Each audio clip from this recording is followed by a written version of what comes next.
আওয়াজটা লো লো লো কোয়ালিটির। বুঝছি ফারুকি সাহেবের বয়ানের মধ্যে আপনারা এটা রিজার্ভ রাখতেছেন, এই জন্য আমি কিছু বলতেছি না। হুজুরের বয়ানটাকে রিজার্ভ রাখছেন, এটা বুঝতে পারছি। তারপরে আরেকটা না জোরে একটু ভলিউমটা বাড়ায়া কর। নবীর পরে নবী নয়, নবীর পরে নবী নয়, কাফের কাফের কাফের কাফের। এটা আপনি সাথে একমত তো আপনারা? আপনারা শুনলে খুশি হবেন।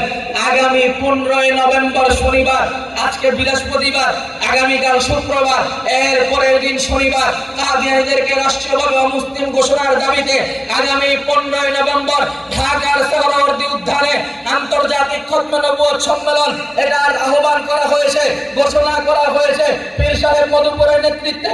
ইতিমধ্যে এই প্রোগ্রামে অংশগ্রহণ করার জন্য পাকিস্তান জমিয়ত উলামা ইসলামের সভাপতি কায়েদে জমিয়ত আল্লামা ফজলুর রহমান সাহেব বাংলাদেশে এসেছেন। পাকিস্তান বিভাগের মহাসচিব মাওলানা হানিফ জালান্তরি বাংলাদেশে চলে এসেছেন সেই প্রোগ্রামে অংশগ্রহণ করার জন্য।